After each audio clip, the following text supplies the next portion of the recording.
Welcome to Restoration Beyond the Couch, hosted by Dr. Lee Long. In this episode, Dr. Long interviews Jason and Rhonda Halbert, the husband and wife team behind RJ Halbert and the best-selling novel Caretaker, Book 1 of the Good Pasture Chronicles.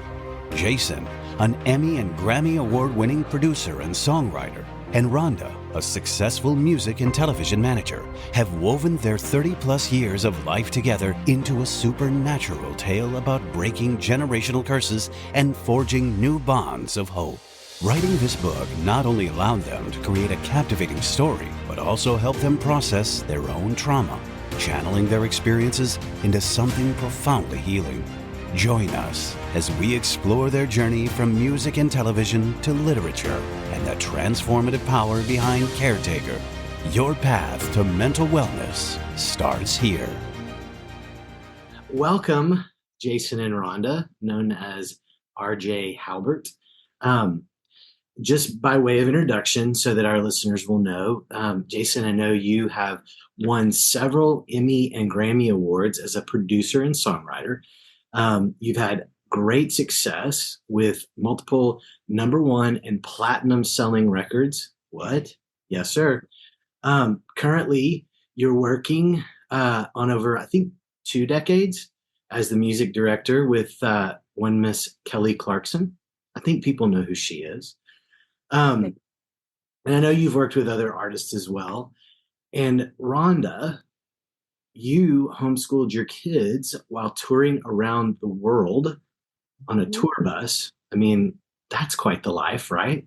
And I know that the last 10 years, I know you've spent, had quite the successful career as a music and television manager. And together, as I said earlier, you guys, under the pen name RJ Halbert, you guys wove your 30-plus years of life together. Now, is that 30-plus years of married life? Because there were 30-plus years of your life together, right? We've been married 31 years, and we've probably known each other for 36-ish, depending on who you ask. I've known her for about 40 years. She's probably known me for about 38. I love it.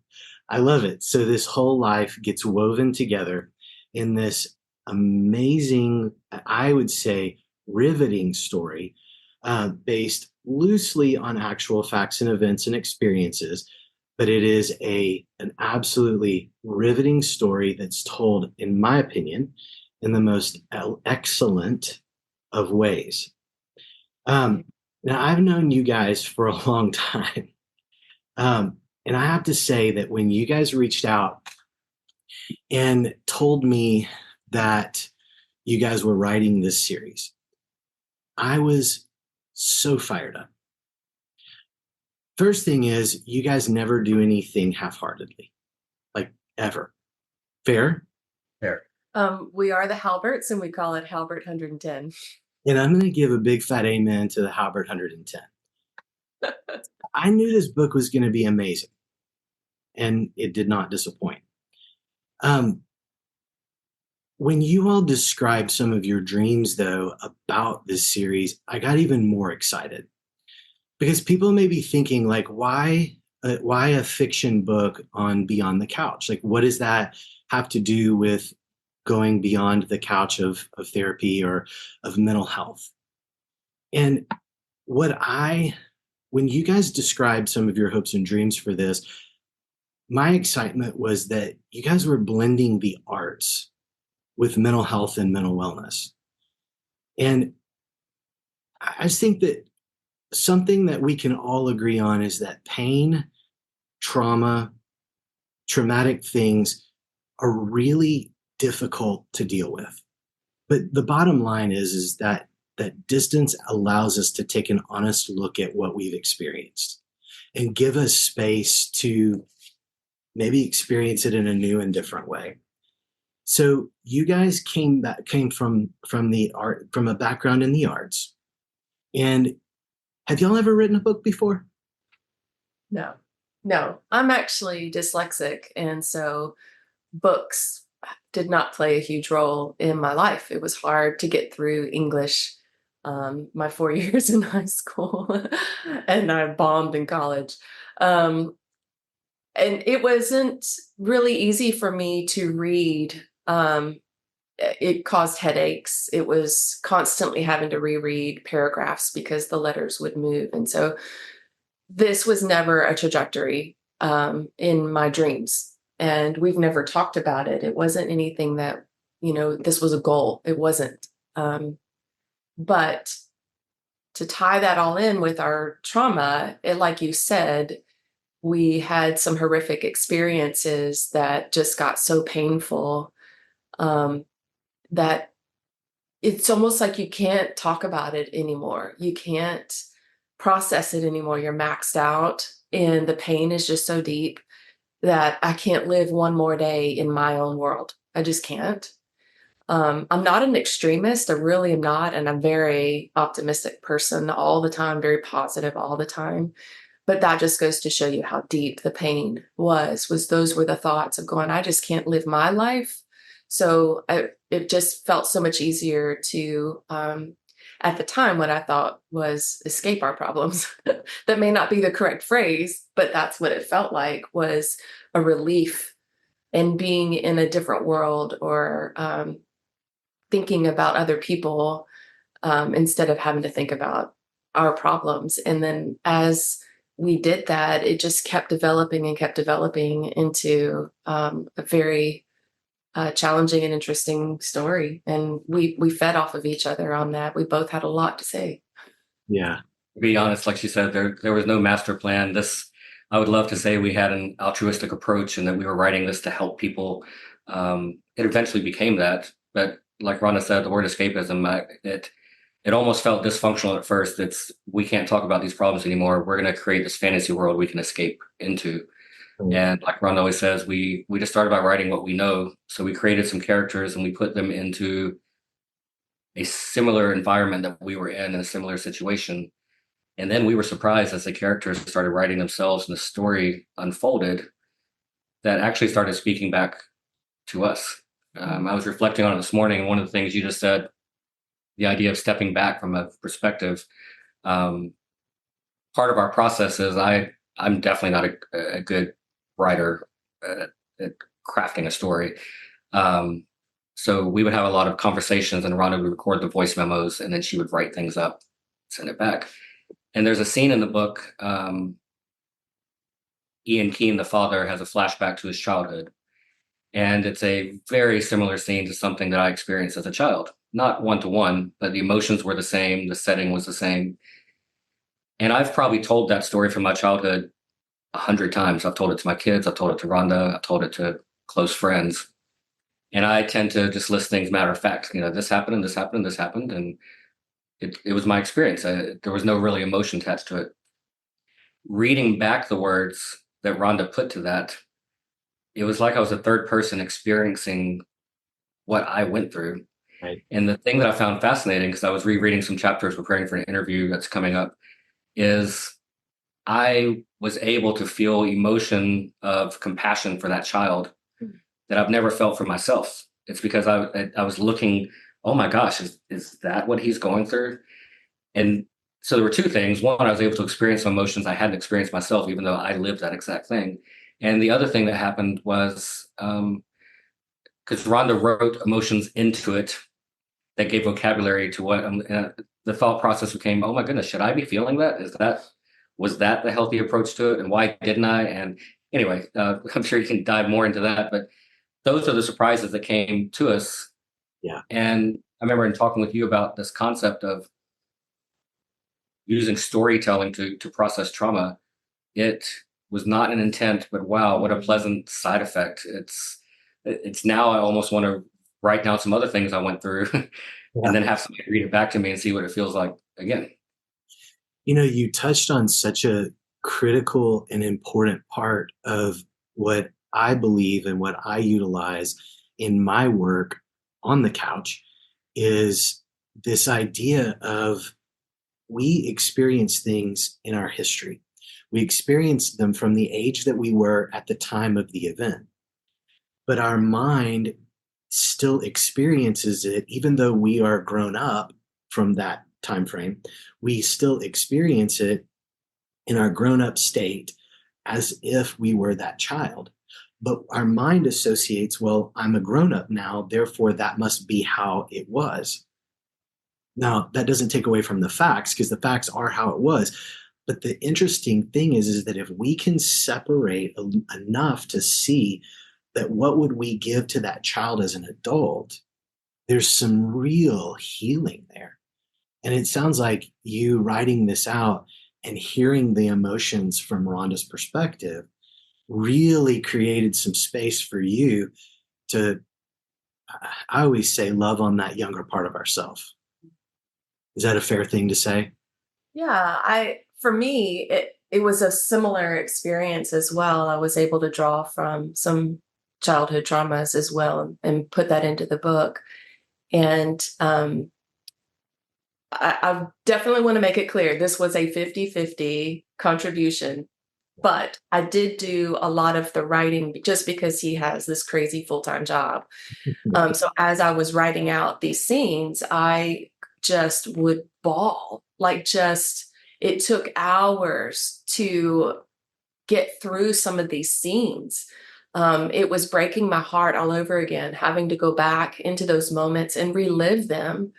But I would say in the end, the first thing I said to Jason, and I've said this multiple times in interviews, is even if nobody else reads this book was for me. It healed parts of me that I didn't expect. I think because of the existing trauma when we started creating the story, I was just already broken and shattered, and I had nothing left to piece together.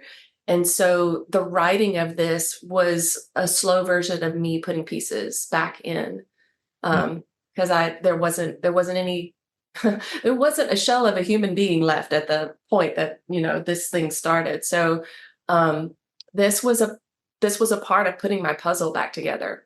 Yeah. And putting it back with pieces that I've processed, I've thought about, I've tried to remember the details, and then either forgive, let go of, not carry that baggage anymore. And so hopefully, I'm not a therapist. I just did this on accident, but hopefully I put myself, some pieces that felt like truth. And I've been hanging on to those truths because it actually changed my life going through that 2-year process of writing that book. So if nobody else reads it, it's absolutely okay, because I got out of it what I needed. Now, I do believe that I did receive some truth, and I think truth is truth. And if it's true for me, then other people can learn from it as well. And so I'm happy that we get the opportunity to put these hard stories out and this journey of healing out. And then hopefully maybe other people can latch onto it and maybe gain or glean some of that same truth and healing that we both received as well. Yeah, I think that's beautiful. And I think that, what you're describing is a process of you allowing yourself to experience the hurt, but enough separation from it that you're not walking into it from the first person perspective. It's more of a narrator's perspective, which gives you just some distance from it, not dissociating from it, but just enough distance from it that you can maybe gain perspective of the things that were going on around you as well, and allowing that truth to rise to the surface, to trickle to the top, so to speak, and scoop from that what the divine purpose perhaps of this book really was, or what it is. And what I would agree with Jason's statement of that distance allowed us, and I'm just repeating what he said, of allowed us to see the situation that were similar enough that it triggers the same emotions, but they're not exact, they're not one-to-one. But it gave us that distance to be able to see that little person and have compassion. Instead of, like, for me, I have a very strong personality, and I do believe that intensity that I comes with having to protect myself since I was a little kid. And I was able to step back from that bucket up system that I tend to carry and actually see that little girl and have compassion for her. So to me, I'm usually of stiffen up, Rhonda, you got this, just keep going. And I didn't do that this time because that wasn't Rhonda, but that was a little girl that I could identify with and feel her feelings and understand where she's coming from. And I was just able to give a layer of compassion that I couldn't give myself. So like Jason, it's like you're learning and going, oh, this is like a whole different perspective. And so it isn't disassociation. It is definitely a safe distance to be able to just see this overview of, again, it's not your life, but you understand. And the understanding is what gives you that new level of compassion or forgiveness or understanding that you wouldn't have received before. That's right. That's right. It's so interesting because I've thought about this for you guys as you've written this, as you've talked through the manuscript with one another, as you have done interviews like this and others that you've done along the way, the interviews you'll continue to do. And, you think about that this is book one in a trilogy, right? And so I was thinking through this, that you guys are talking through your story, talking through this arc, which I want to come back to, by the way, but you're talking through this story often. Fair? Mm-hmm. Going back and revisiting it over and over and over again. I'm wondering if, and I want to make a comment about that in just a moment, but before I do, I'm wondering if you telling your story so many times, I'm wondering if that you found that the more you tell it, that the more compassion you give to yourself, and that it maybe the sting of it is a little bit dissipating. We might approach that differently, mostly because I have zero filter. It's part of, I think, being on the spectrum. I mean, we joke about it. If I run into somebody at coffee and they say, "How are you doing today?" I take it so literally. I'm like, well, I had a rough morning. Ron and I didn't get off to a good start. My son's having trouble in college. Just dealing with, like, I verbal vomit that. And then halfway through that, I'm reminding myself, oh, they really don't want to know all that.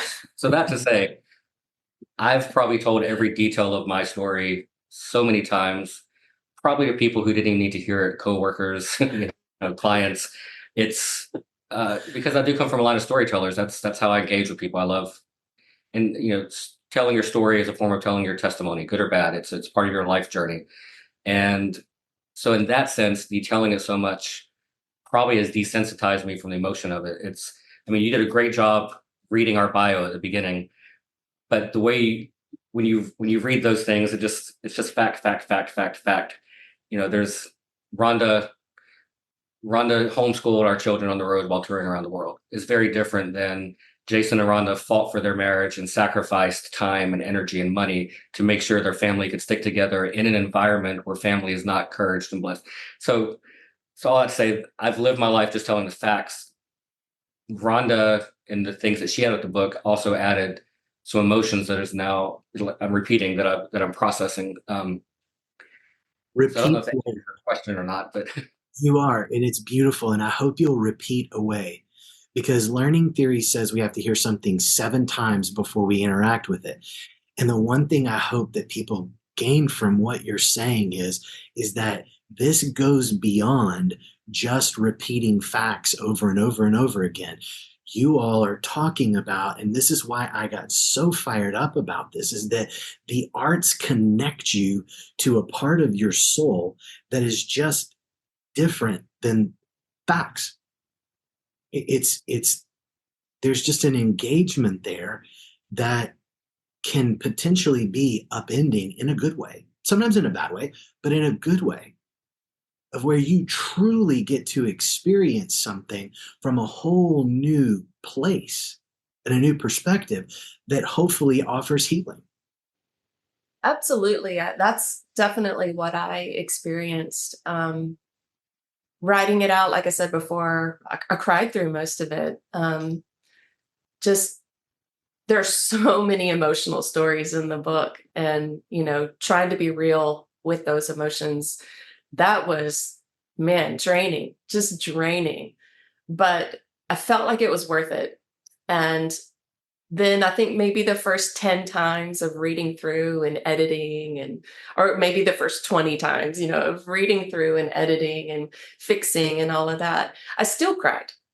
I've already written it, but I still cried. And I don't know, my hope and my desire was, I'm capturing something that I'm hoping other people will see.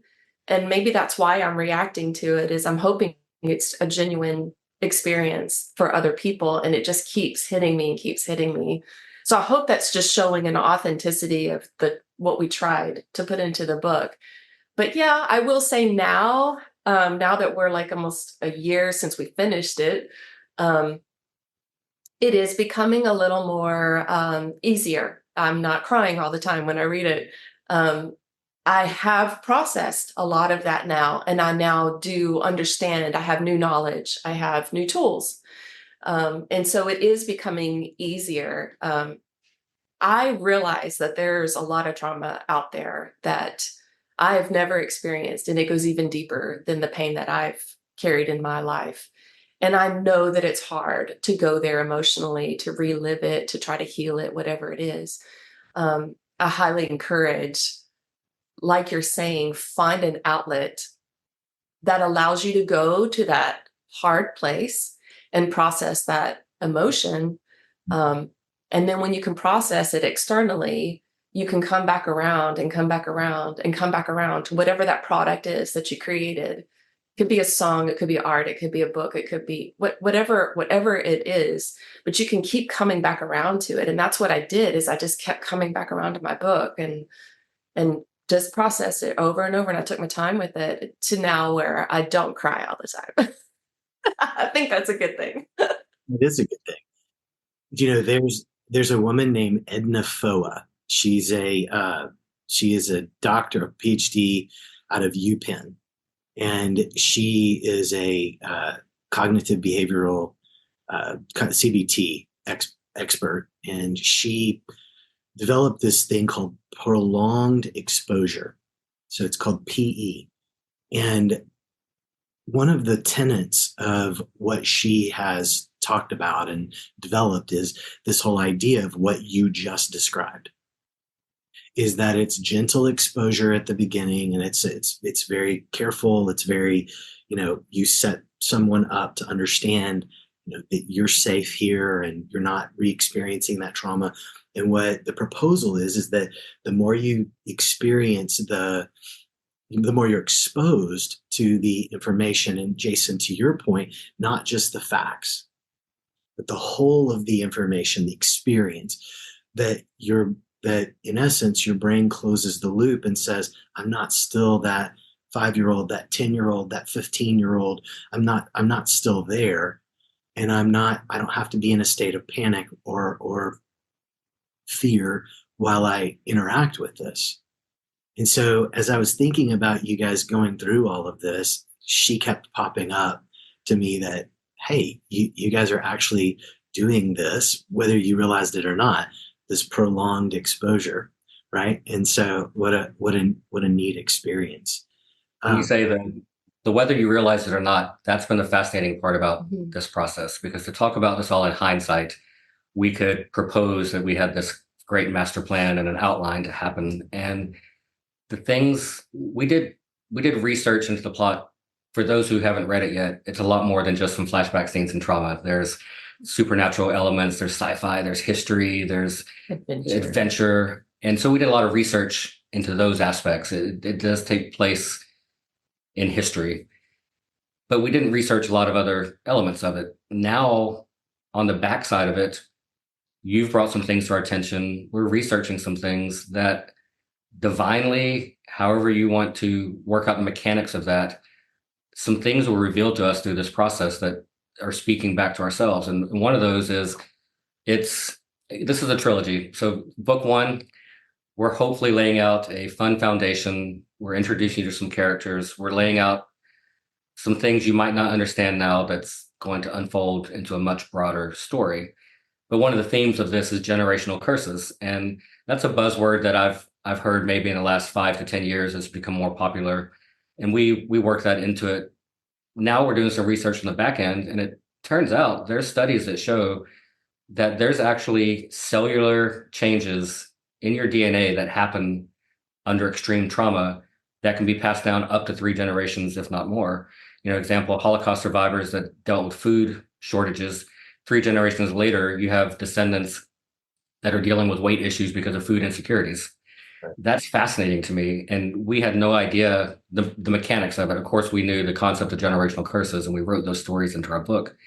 And so it's fascinating to me that how does our subconscious work, and how, if trauma can be passed down through generations, can also a sense of knowledge and concepts and ideas be passed down at a cellular level. So those are the things we're being fascinated by exploring right now. And some of the concepts, we would put characters in a situation, and then we would sit there and say, well, what if they did this? What if they did this? No research involved. And some of them are just wild. There's a scene with Liana who's going with something, and the solution we came up with is the most abstract, could never happen in real life, sci-fi thing we could imagine.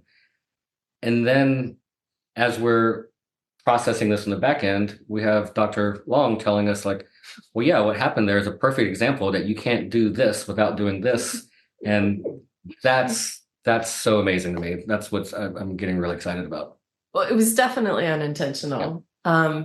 I do think that there was divine inspiration. I think when you get to that place of complete brokenness and you've got nothing else to work with, then where do you pull from? And I think for us, which we tend to do anyway, we're a bit weird. We just pulled from the supernatural. And that's a common thing, at least for me. And I think that's where the truth and the knowledge came from, whether or not we understood it at the time. That's so inspiring to me. I love that you guys are describing how telling your story has woven these new intrigues, these new vision points. That's probably not the best way to say it, but maybe perspectives would be a better way to say it. These new intrigues, I guess I come back to that word, of different ideas and subjects and points of view for you guys that maybe have been foreign or unknown, but you're taking this, I would say, to the next level. There's that 110% right there. Unintentional 110 this time. Yeah, okay, but there's something to that, right? That maybe it's unintentional, but it's super intentional because it's part of the fiber of your being. And to your point about, go ahead, Jason. Okay, with the 110%, under the wrong context, that could be perceived as work ethic or overachieving, or a need to conquer and dominate. They're going to do 110%. For us, the Halbert 110% is we're going to live or die by this. It's just like, if we believe something, then we're going to put everything we have plus some into what we actually believe. If we don't believe it, if it's not setting towards the goals we've set, then there's no point in doing it. So it's a 0 or 110, and it's less about the work ethic as it is just about the absolute belief and being willing to be wrong about what it is we believe we do. But by golly, we're gonna we throw our whole selves into it, no matter what it is. And that's been to our blessing and to our detriment. Yeah. So when we fail spectacularly and publicly. Yes. And when we succeed, it's the same thing. And none of those are by our efforts. It's just literally putting in what we believe into it. Yeah. There is a certain vulnerability that you guys are, I think, is what you're saying, is that the 110% isn't this going to be this effort that, like, it's not going to be like by your biceps, I'm going to make this good and I'm going to push this hard. That the 110% is you're going to get all of me. Yeah. When I walk through this, you're going to know me at the end of it. Yep. In other words, and I'm curious, it's to me, my experience with you all has been, it's an invitation for vulnerability. It's an invitation for intimacy. It's an invitation to come be part. And what I think is so sweet in all of this is that the book really is an invitation. I think it's an invitation to tell your story. It's an invitation for people to be a part of that intimacy. And granted, intimacy at an appropriate level, right? But an intimacy of understanding your new intrigues, and intimacy of understanding your journey. It was hugely vulnerable. And I think I wrestled with it probably more than Jason, because he does tend to look at things like facts. For me, when it was done, again, I said, if nobody else reads it, I'm good, because it was for me. So I was happy to not release it. And Jason was like, no, there was a purpose behind this, Rhonda. So you gotta do something with it. But it is very vulnerable. It's very scary. And I was so wounded. I wasn't sure I could open the door for the world to see my woundings. I wasn't sure if I could allow myself to be wounded again. And when you invite people into intimacy, that's what you're allowing, because you either will or won't get hurt. Like it's one or the other. So it was a lot scarier for me once the book was done, because it is very vulnerable. It is very intimate into the emotions that we have walked out our whole lives and didn't process until we were older. And that's just very scary, because it just opens the door for, especially so publicly, it opens the door for criticism, and it opens the door for misinterpretation and, people misunderstanding. And that just feels very, very scary to me. But thankfully I came to a place of going, I know my heart, I know my intent. I know what the purpose is, and I'm okay with that. And that took me a while to get there, but I finally got there, and allowed me to put that 110% out. And I do feel when we talk about, I hope the part that's getting through is, especially after you read our accomplishments in the music industry, I hope it comes through, and I think it is, that we have zero experience in writing novels, short stories, anything of that level. And so our hope is that when people read this book, for me, it can be read on 3 levels. We really hope you enjoy the story. We hope it's a fun read. It starts an adventure. It helps you escape from a moment for your day into somebody else's world. There's also an allegorical level where I'm hoping somebody would read and see some of the things like, oh, that could apply to my life, etc. Maybe 10 to 20%. It's my hope that you say, if these guys can do it, maybe I could do something like that too. Here's another tool, because there's so many tools to work through trauma and mental health, and they're all very great tools. There's talk therapy, which Rhonda and I have taken huge advantage of. Talk therapy. It's been a huge part of our restoration, because it's a different step than just allowing some characters and story to unfold. You're actually talking to an expert to give you tools. Yeah. That's very important. There's versions of group therapies. There's brain therapies and neurofeedback. So I hope the concept of this might actually become another tool to be used, of telling a story in a way, because trust me, if we can do this, you can do this too. Because if we would have decided to write an album about this, then that would be, oh, that's easy. They know how to do music. That, of course they would do that. And so I really hope this opens up that concept for some people. I love that. And I do too. Because what you guys have been, the walk or the wandering or the trek, or I'm trying to avoid the word journey because I feel like it's so overused. But the journey that you guys have just taken us on is, I think, so special in that you don't have to seek therapy to get healing. You just don't. Now, is therapy a beautiful tool? Yes. And should people take advantage of it if they need it and can access it? Absolutely. Are there multiple ways of going about it? Yes. I mean, you guys have talked about the audio feedback, the biofeedback, the neurofeedback.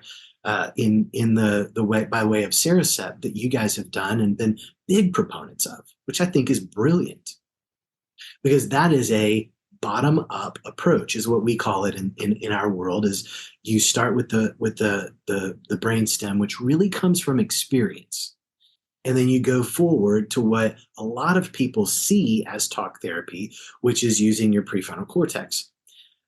But what we're finding is that even in talk therapy, that you can still access a bottom up approach, and is where we began earlier talking about the scene that you all were writing from a perspective, Jason, that you had gone through as a very young man, that it gave you a whole new experience for it. And that is a bottom up approach. But I love that the way y'all came to this in the origin is, at least I think I'm stating that correctly, was by way of Saracet, or that audio neurobiofeedback channel. Yeah. And in retrospect, Saracet, it's not neurofeedback, but it's a form of it. And there's no magic bullet there. Saracet does not heal anything. Just like I believe talk therapy doesn't heal anything, and electric therapy, those things don't do anything. To me, what they do is they create an environment for a period of time that allows you to maybe process things in a different way. If I pull out the driveway, get in a wreck, my bleeding out of my gut, and Rhonda runs up and says, "What do you want for dinner tomorrow night?" I'm not in a space to properly make that decision. Mm-hmm. To me, Saracet calmed my mind for a period to where my brain could process things in a different way. And same thing after a session of talk therapy. It's, the effects of Saracet may last a week, and maybe the talk therapy, when I leave therapy, I leave with a different worldview than what I came in with. And maybe that lasts for an hour, 5 hours, a week. But during that time, I can hopefully make some small different decisions in my thought process and thinking from an educated point of view that will last longer and then rebuild. So the same thing with Saracet. It definitely wasn't a magic bullet in the sense of it didn't fix any of our trauma. It just gives us a way to process things in a new way that we hadn't looked at before. When we started this, we weren't equipped. We didn't know about Saracet. We weren't going to therapy. We didn't have tools. This was us scrambling, trying to find our lifeline. And along the way, people would come alongside us and say, "Have you tried this? Have you thought about this?" And so I think that's where community comes into play, is not trying to walk this out alone. It's super, super important. Jason and I would not be even coherent talking to you right now if it wasn't for our community. So I give that a lot of credit as well. But I want to go back to something that you said at the beginning of this question. I think that you're right. We don't have to have those things to find healing. But I think the one thing that we all have to have is we all have to have the willingness to change. If you're not there yet, I don't know that you'll find your healing, but it has to come from this place. And for me, just speaking from my own experience, it came out of desperation. I had nothing else. My will was broken. My strength was gone. My identity was lost. I had no sense of who I was. And so for me, I was willing to change, and it came out of my desperation. So I think every person, if they're looking for healing, it's got to start with you. It's got to start with that place of going, I need change. And a lot of people can't say that. A lot of people get stuck. And so I know it's a challenge. I'm an 8 on the Enneagram. I'm throwing it out there. It's a challenge, but it's so worth it. It is so worth it, because then Jason and I literally got stripped away of everything. But when you don't give up and you go, okay, something's got to change here, it's really miraculous of how the help comes and how the healing comes and how the brokenness starts to get put together again, piece by piece, like I talked about the puzzle earlier. So I think that's what you do need. Well, and it's a theme that came out of our book that I'm curious to know in the mental health community if there's any reality to this. But Rhonda just said you have to come to a place where you're willing to make change or recognize you need to make change. I actually think that 99% of people come to that point where they say, I need a change. What held me back is the physical action that accompanies that. There was a realization that, yes, I need to change, but it couldn't just stay there. There actually has to be a physical manifestation of that, which was actually going to see a therapist. And I would say in the first few months of visiting a therapist, there was probably less result and change by what happened in the actual therapy as what it took for me to take the step each time to follow through and actually do it. The act caused a change in the mental. And that's a theme that came out of our book that we didn't intend. There was sort of a concept going into it out of a place of desperation of, can we do things in the physical world that will affect our mental and our spiritual? And I want to do research on that. Right now I'm calling it the build it and they will come theory, which maybe it already exists. But I had this, as our home, one of the things that happened leading up to us writing the book was our family home flooded, our forever home. When I say flooded, not just water came in, destroyed. The house is uninhabitable. And the home represents so many things to us. It's our memories there, our future memories to happen. And I remember looking at, Ron and I were together, and I looked at this destruction and just looked up and said, okay, God, if we'll take on rebuilding the foundation of this home, will you take on the rebuilding the foundation of our lives? And that sparked an idea of, if we're trying to achieve something, if we're trying to move to a different place in our lives, is there a benefit of walking it out in the physical before you even get there? I know there's probably some self-help books on the concept, if you want to be a successful real estate agent, start dressing the part and acting it out. Well, we're taking this to the extreme in our own lives right now. And we put that into the book. If you're trying to achieve this goal, which is really hard to do without spoilers, so please read the book. And after you read the book, come back and watch it. And then you're like, aha. If you're trying to achieve set goal, and traditionally the way to get there would be through these steps, what if we took a wild leap of faith and did it in this step? Like this is in the book. If you're struggling having a child, what if you actually built a nursery? What would that do to you? It could really mess you up if you never had a child.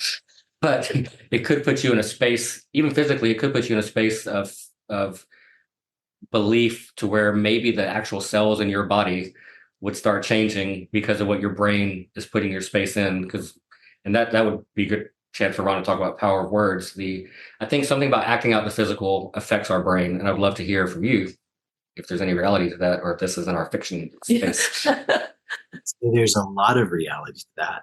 And what I call it when people are on the couch is this idea that we're going to go to the edge of the cliff and we're going to look over. And we're going to grieve that which we're afraid of. Because that which we're afraid of, we tend to set our sights on and we don't move from. And I have seen people a friend of mine that I used to run with he is a fertility doctor. He's a fertility specialist. And he sent me a few people that he said, there's physically, we don't know what's going on. Could you walk through the pains and the hurts? And as soon as these precious souls came to the place where they could grieve the fact that they may not be able to create that nursery, they were pregnant. Now, does that happen for everybody? I'm going to say unequivocally, no, it doesn't. But is there some truth to what you guys are proposing? And I say the answer is yes. And I think what we're pulling apart here is the idea, and I don't want to get too steep down into this, but is the idea that Gnosticism, which separates the metaphysical from the physical, but you're talking about reorienting them, which I think there's a whole lot of truth and evidence for that. And I'll leave it at that because I don't want to get too deep into the whole idea of Gnosticism and all of that. But I think that what you guys are proposing, I have seen to be true in my work on the couch. And so going beyond the couch, here we are. and you guys are writing it in a story again, which is using that artistic craft that really, I hope, well, I will tell you that I'm glad we're doing this now, since that the book's out, that it's people have had experience with it in my world, where we've actually had discussions about it.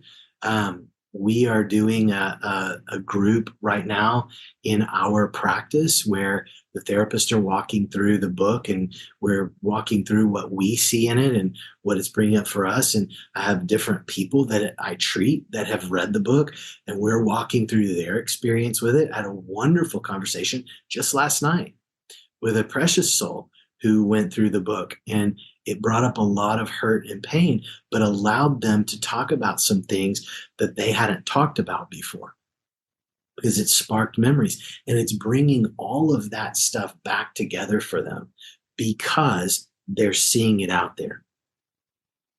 And, thank you for writing this book. Yeah. Like, truthfully, from my That's perspective. an odd thing to hear, because I feel like we had no choice. We felt compelled. Yeah. And I get that.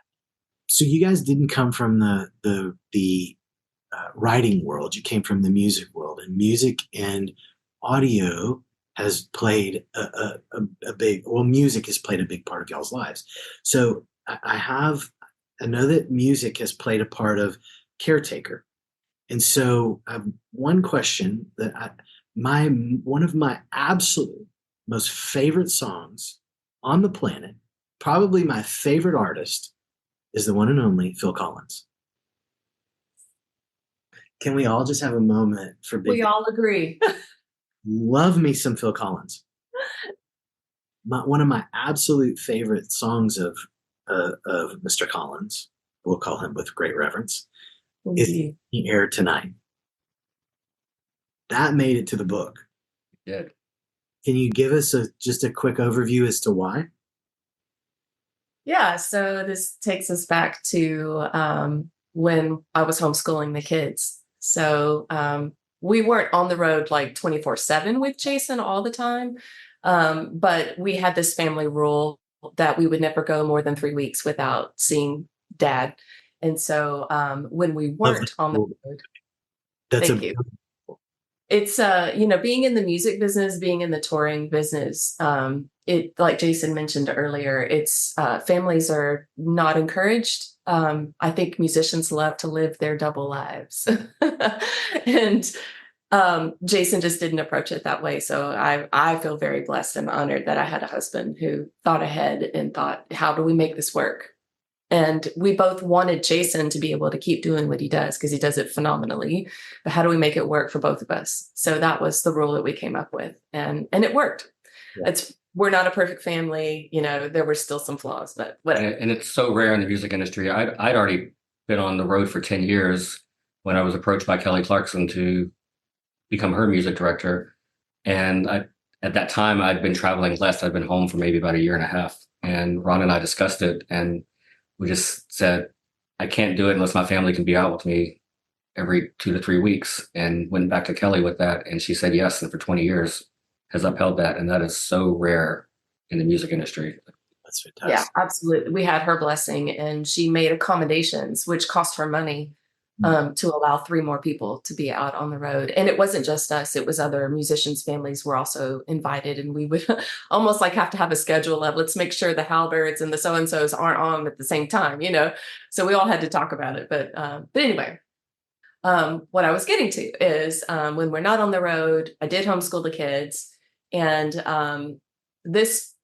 we have a really particular, very sweet memory of Jason would come home, and we had this kitchen that had a computer and a monitor on the cabinet. And, the heart of the home is the kitchen. So I'm always in there cooking, making snacks, whatever.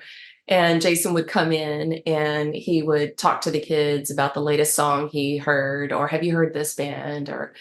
And so it would end up, we joked and called it Music 101 as part of homeschooling.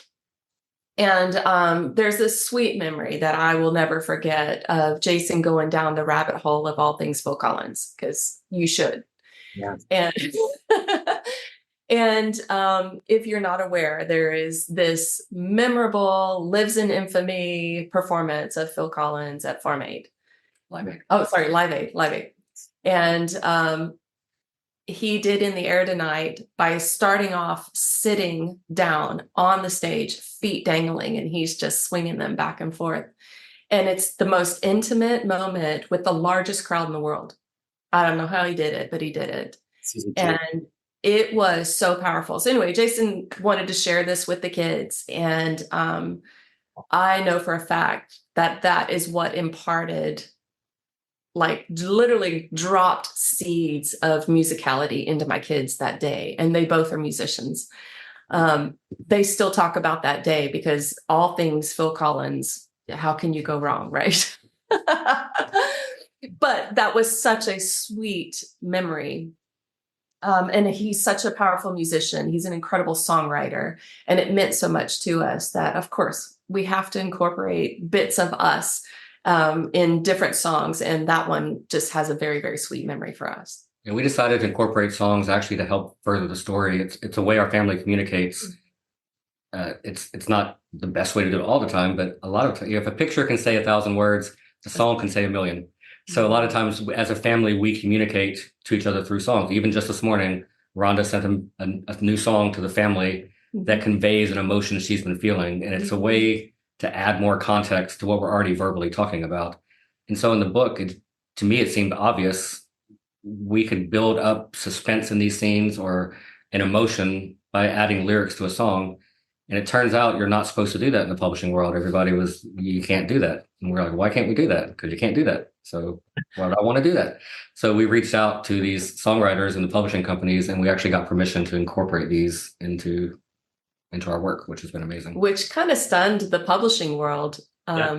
Everybody keeps telling us or they keep coming to say, how did you do that? How'd you do that? And that felt very normal for us because we come from licensing. Jason has to license music all the time on the TV show. So that wasn't the hard part. So that don't ever hold back on your dream, right? Envision it and see it all the way through, which brings us to one other side of the audio world.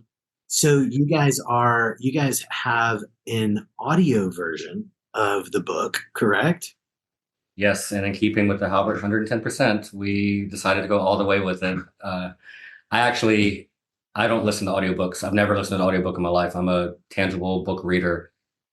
And we started doing research for this, and I started listening to a few audiobooks, and it was a narrator reading all the voices. And sorry, my parents did not read books to me as a child, and so I'm not used to the one voice reading everything.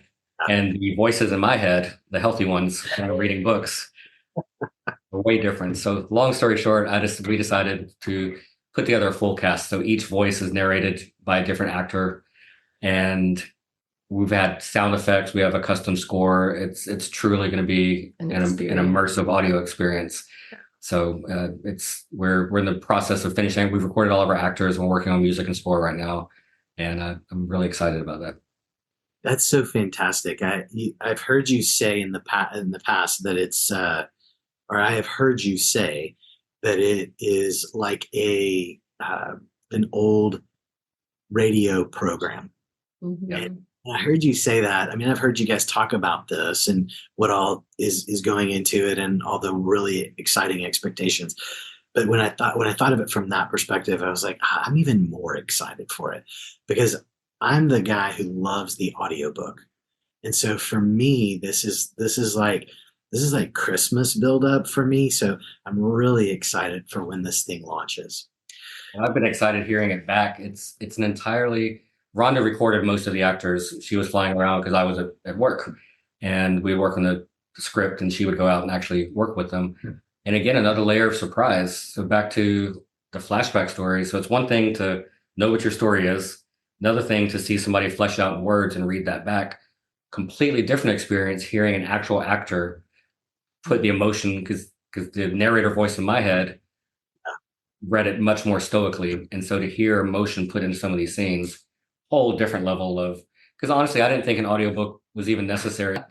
now I get it. It's a whole different experience, which then brings validation to my dream, our dream that we want to take this to a TV series. Because again, so if you can have the story, if the audiobook is adding that much more, now let's add a visual to it. I think it's going to be very impactful. And I don't say that in an arrogant way, because we are just as surprised by it. It's having an impact on us. Yeah. And so certainly if it's impacting us and the things I'm feeling and getting out of the story, if that can just reach a few other people, it would be amazing.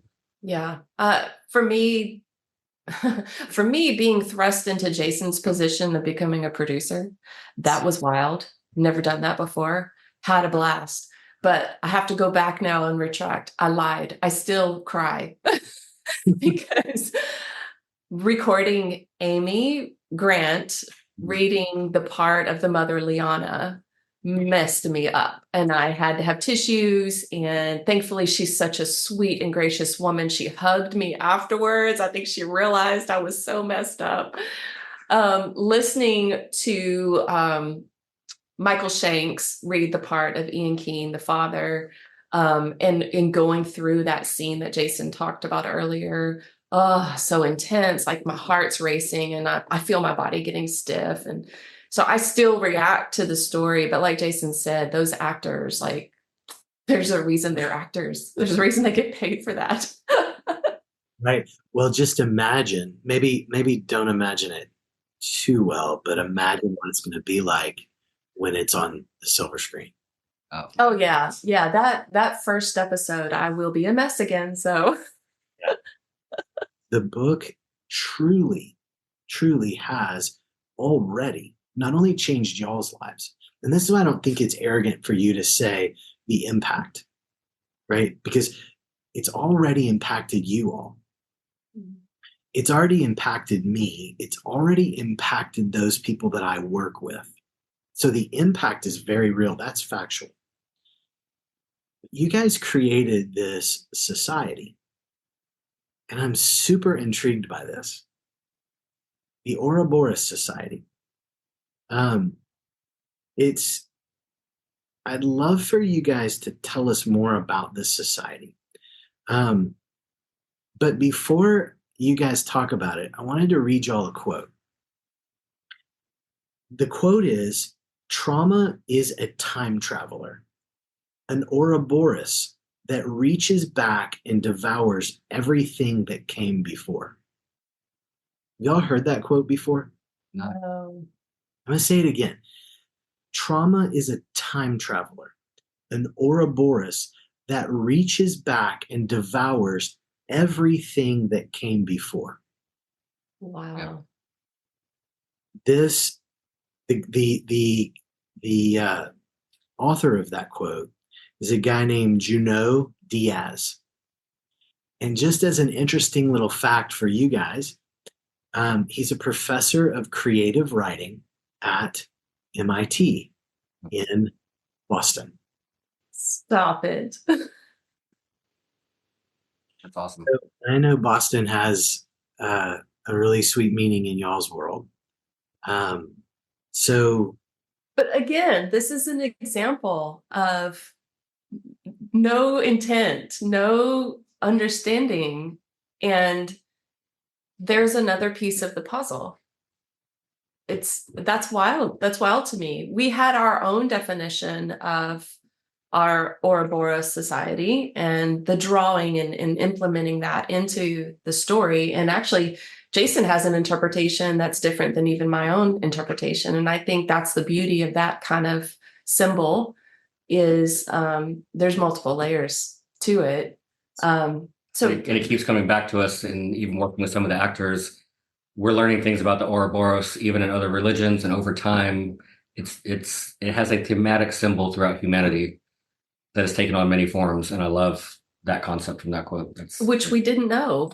We didn't know. Again, that okay. So little insight: the drawing on the front of the book came in a dream for me. And I have a niece that is this incredible artist, and I called her up and just said, "Hey, can you help me out? I've got this vision." And all I could do, because I'm not an artist at all I could do was find clippings online to say, can you take a piece of this and a piece of this? And I kind of want it to look like this. And so there was several images that I just kind of threw at her, and she came up with the root concept. Now, our book designer took a little bit of leeway of changing it a little bit more, but my niece and I were the ones that designed that. But it came from a dream. It was an inspiration, and there was an intent and a point to it, and it actually tells a lot of the storyline. So I have to be careful of what what I say that it means, but yeah, that's what blows my mind is a lot of this was just sort of unintentional or came to us or a download or however you want to put it. Maybe it's fair to say rather than unintentional, because I think that you all in your 110% have great intention. It's just been inspired. Yes, that sounds better. Fair.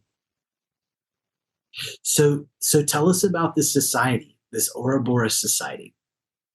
It's in the process of expanding right now as we speak. That comes back to something else you said earlier, the concept of community. Ironically, when writing this book, we were probably in the least amount of community we've been in a while, because of when you're going through trauma, I'm assuming it's a natural human nature, because we did it, to withdraw and to separate from community. I don't know the science behind it, but in my mind, I imagine when a dog's dying and it leaves and goes off, doesn't want to burden everyone else with what's happening. And then in the book, unintentionally as a plot point, community becomes a very important aspect of this family's journey, which is something that we've experienced our life. Mm-hmm. That's on the broad, grand scale. On the smaller scale, as readers of books and TV series, I enjoy community.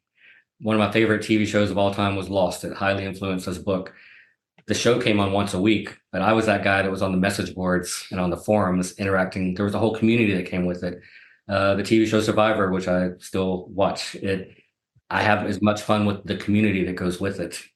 And it was very important to me that we have a community around this, which we're still building out the forum. So we started with a small community of about 50 people called the Ouroboros Society, and you could apply, you could join. And it was just sort of a book club discussion point where we could bounce ideas back and forth off of each other, get insight from them. They get to hear what we were thinking in the process. And now we're expanding that community and we're setting up forums online.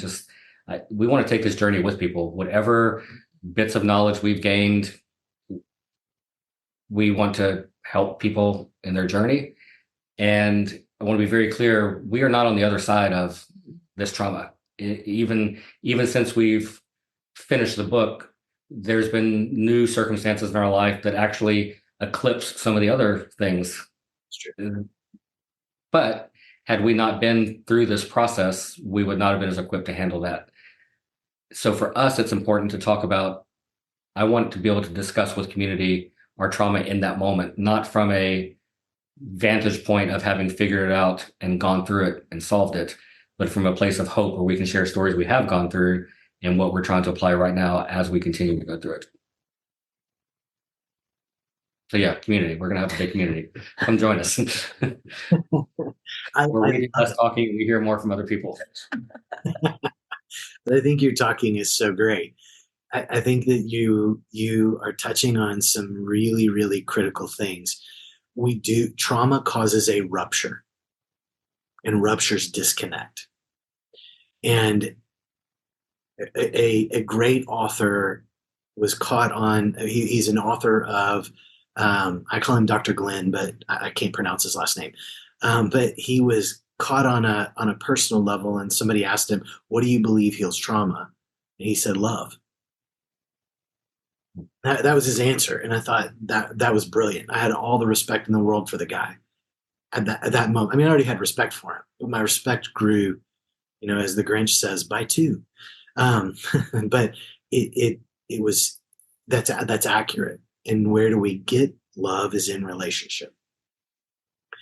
And one thing that you all have said is that, talking about intimacy and, wanting to have this community, one of the things that I want to make sure I toss out here for all of our sake, for us, for the listeners, for everybody's sake, love is unconditional. Love can be unconditional. Intimacy, by nature of its definition, can never be unconditional because intimacy rises and falls on trust and sacredness and security. So as you guys walk through, as we all walk through community, love can be unconditional.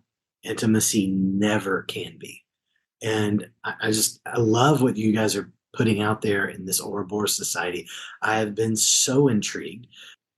Having access to this society, whether you're on social media or not, I think is a really, really neat, beautiful opportunity for people to become involved in this.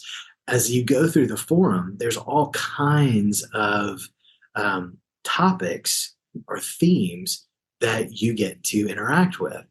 And it was important for me to build this outside of social media because I'm actually either showing my age or creating something fun. I find that Instagram and Facebook, TikTok especially, is not a good platform for two-way dialogue. I'm always consuming. And yes, I understand you can look at comments, but on my phone, it's a full screen of a video. It's an effort to interact on the comments. So the Ouroboros Society forum we built, it's old school, web-based forum. You go to your browser and you can interact in some of these topics. I love that. And I really want to encourage people, go be a part of this. Because some of the topics that you all have, and is it right to call them topics or I don't know, themes, or how would you? Topics works. Okay. Some of these topics I think are super intriguing, like the metaphysical realm. Has anybody had any dreams that are, what did you say? Not shared dreams. Yeah. Like this is an opportunity for everybody to really kind of tap into this different side of themselves. I think that they get to do this with other people. Yeah, we just brought up some ideas that came as a part of the storyline in the book, and we actually don't know the answers to these things. It's literally a discussion. We have an example of a shared dream sequence in the book that was inspired on some real life events. And my assumption is, as we're learning, inadvertently, some of the things we've exposed in this book turns out that there's some truths behind it. I'm just posing the question, has anyone else had some of these experiences? If so, is there a truth behind it? Is it spiritual? Is it neurological? Is it community, cell-based? What is it? Like, those are the type of discussions that I find fun to pursue. I think this brings me to like the conclusion of like what we want to draw from this book is we want those questions to come up naturally. We want people to talk about it. And I know we're all just dancing around this word journey, but go on the journey with us and let's ask these questions because we don't have all the answers, but we're stumbling on something that's really fascinating. And I don't want to be afraid to ask the questions. And just a little cute thing that I've been doing lately when people ask for a signed book, at the very bottom, I write, listen to the whispers. My hope is that this book causes you to start listening. And I want you to take a moment and listen to those whispers. We address it in the book and we allow it. And I lean on that. I'm listening. I don't know where some of this stuff is coming from other than the ultimate creator of this earth has created everything within beauty and power and knowledge and wisdom and truth. And that's what I'm trying to tap into. And so if I quiet my mind and I listen, I will hear. And so that's the challenge of the whole book is, will you go there? Will you give it a try?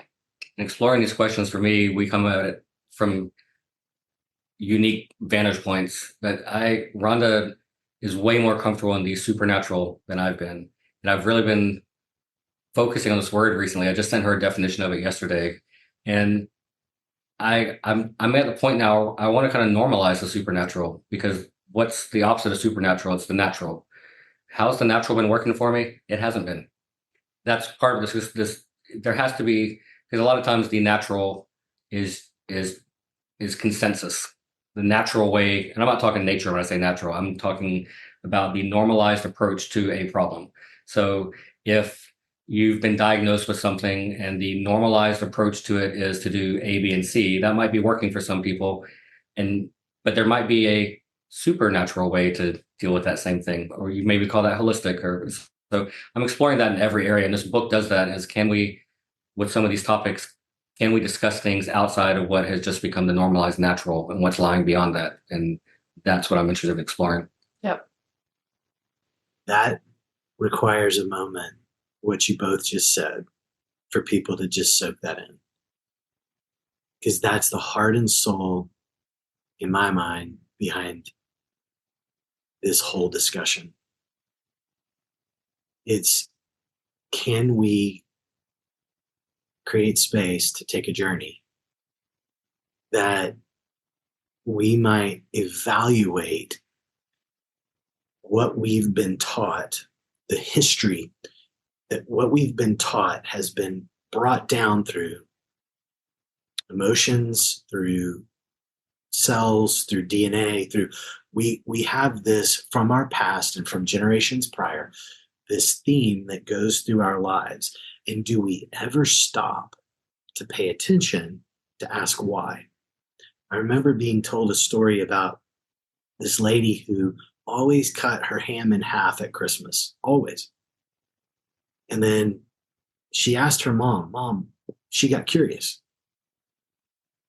She got curious and she said, Mom, why do we cut our ham in half at Christmas? She was like, well, that's how you do it. She started thinking, and there was a point in time where three generations were still living. And so she got really curious and she asked her very aging mother, Mom, why have we always cut our ham in half at Christmas? She said, oh, baby, because growing up, my stove, my oven was really small and you could only fit half of it in there. And she was like, oh, I thought there was like some really grandiose reason. She was like, no, just growing up, the ovens were really small. And she used that as a way, as the daughter used that as a moment between her and her mother that was really beautiful to start saying, wait, I'm thinking about having children and I want to think about openly with you. Why did we do things the way we did? And was it, and I don't want to pull out the word right and wrong, but was it effective and ineffective? And it was such a moment for them to have an experience. You know, we talked about the whole idea of bottom up work. It's what we call it in our world, is that you start with the base of the brain and you move forward as opposed to starting with the prefrontal cortex and you move back. That it was an experience that really changed several generations of a family, just because she got curious and asked the question, why do we cut the ham in half at Christmas? And you guys have slowed down. You've slowed down. Well, maybe not, but maybe you've sped up. But you've written this, I'm going to say it, masterpiece that has been divinely inspired, that is slowing down to ask the question, why do we do this? Now, I get that it's not fully asking that. It's entertaining. It's a beautiful story, but you're using the medium of the arts to get people, for y'all even, to slow down and ask the question, wait, why did we do that? I think that is what we're exploring right now, brings it all together. I'm being haunted right now by the quote about the Ouroboros, because that is a truth in our lives that we don't want to be a truth. Our trauma, some of the things that have happened in the last 3 years have erased goodness of the previous however many years. And in reality, they're both sitting equal. That goodness did happen, and this horror is happening. But the Ouroboros of trauma goes back and eats it. And I find it not a coincidence that we come to you with the word restoration above your head. How do you restore what the trauma has eaten? And when you're talking about trauma from a cellular level, like, so you're talking about the ham thing, at an even deeper level, our natural responses to things, a good portion of those are programmed by our cells and DNA that have been formed by a trauma before. So even my response right now to my natural response to something is informed by something that I didn't even experience 3 generations ago that has set into motion events in my life. And this is where we're at in the book right now, exploring things. We've hinted at it, and I can't wait to unpack that, because Marshall he's the caretaker in the book. He has had very natural reactions to trauma in his life. And in doing what you and I and everybody I know would do in the exact same situation of a trauma he's faced, that very response sets into motion events that actually creates more trauma and hurts the very things that he's trying to save, which is why I'm looking to what is the unnatural way. When I say that, what is the unprogrammed way of responding? And that ultimately, the entire arc of this story is about how do we restore what the trauma has eaten and not be a part of that cycle of then passing that same trauma on to the next generation. It is ultimately about breaking generational curses. A lot of that's not necessarily addressed in book 1, but by the time you get down to the 3rd book, you're going to see this whole thread of breaking generational curses. And I believe we have the ability. Challenge me on it, because I feel like I've experienced it. I wish people believed in the supernatural more than we do. I think our Western culture has tried to erase it out of modern day culture. And I think the Eastern cultures, the Middle Eastern cultures, they all have such a deep, deep history that it's actually a part of their DNA.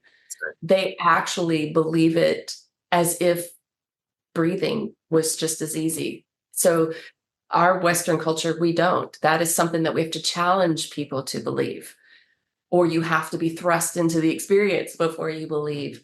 So for us, this is like, oh, okay, well, we actually both come from the thought of supernatural from different experiences. I experienced it in a good way. He experienced it in a bad way, but it both gave us a place of believing it's real.